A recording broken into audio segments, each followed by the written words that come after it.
start with chapter 18 now, the camouflage robot. Remember who is camouflage? That stick bug, right? As you know, reader, Roz had always liked to keep herself as clean as possible. But her desire to stay alive was stronger than her desire to stay clean, and our robot decided it was time she got dirty. Roz was going to camouflage herself. She'd gotten the idea from the stick insect, but Roz quickly realized that camouflaging herself as a twig was out of the question.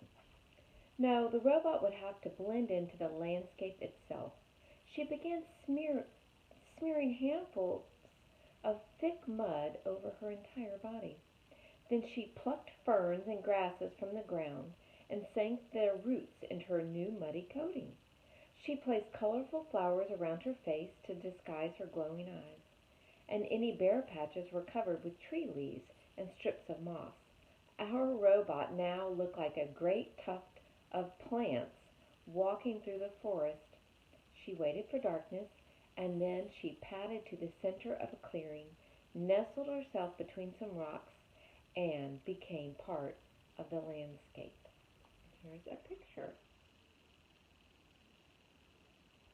Doesn't she totally looks like the landscape? Watch. A few hours later, the sky was brightening, the fog was lifting, the nighttime animals were slinking home, and the daytime animals were beginning to stir. It was just an ordinary morning on the island. However, there was a new tuft of plants in that one forest clearing. Only the bees had noticed the tuft. They buzzed around it, completely unaware that the robot was hidden underneath. And so Roz sat there right in the open, yet completely unseen, and observed the wilderness around her. She watched flowers slowly turn toward the sun. She listened to rodents crawl through the weeds. She smelled the moist, piney air. She felt worms wiggle against her muddy sides. A week later the tuft of plants was gone, but there was a new clump of seaweed on the shore. And a week after that the clump of seaweed was gone, but there was a new bramble on the mountain. Then there was a new log on the riverbank, and then a new rock in the forest. Chapter 19, The Observations. Clouds scudded through the sky. Spiders spun intricate webs. Berries beckoned to hungry mouths. Foxes stalked hares. Mushrooms rose up from leaf litter.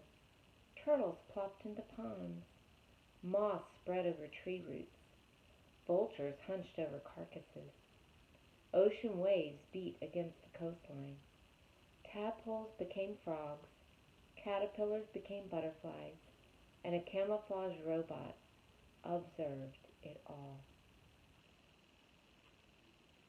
I'm going to stop there. Maybe you can listen to this one again and just close your eyes and pretend you're Roz and you're as still as can be, and she's just observing all the things that happen in her new environment and learning about it. It's kind of nice. All right, till next time.